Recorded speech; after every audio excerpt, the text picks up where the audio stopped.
We have a fun question today from Christian Oliveira in Madrid. Christian wants to know, a lot of European languages, like Spanish or French, have special characters, like a C with a cedilla, and so on. Would you recommend to use them in the URLs? What about capital letters? Would you 301 redirect mysite.com/capital P page to mysite.com/lowercase p page? I really enjoyed these questions. So Google in general is able to handle special characters. We've got provisions for Punycode and all kinds of ways to handle URLs relatively well. But if it's possible to avoid special characters in URLs, I would recommend doing that. Because Google is not the only search engine in the world, and a lot of search engines are not looking for, unusual or non-ASCII characters in the URL path. So being able to handle those special URLs can be a little bit tricky for search engines. And so if it's possible to make it easily available without the special characters, that's probably the route that I would pick.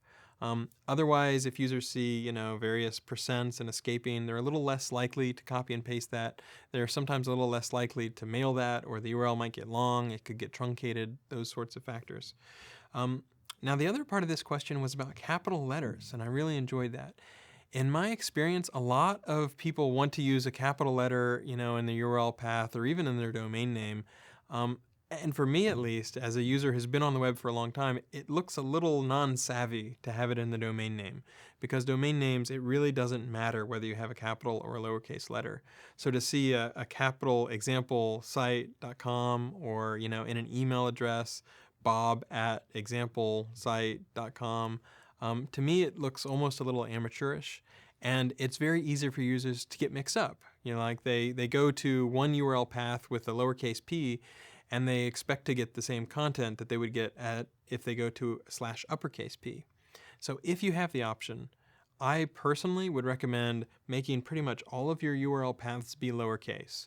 If you're using uppercase, people are going to mix that up. They're going to type it wrong. They're going to mail it to people and type it, and they're going to get it mixed up. So if it's possible, if you can standardize, and the standard way to do it is with lowercase, that's the way that I would recommend it. Now, different web servers might have different issues with that, but if you have the ability to just make everything be lowercase, that's probably the path that I would recommend. It's less so for search engines and less so for search engine rankings, and more just for consistency and to match what most people are used to on the web. When people are mailing each other, when people are typing in URLs, it's just a little simpler for them to remember. So I hope that advice helps a little bit.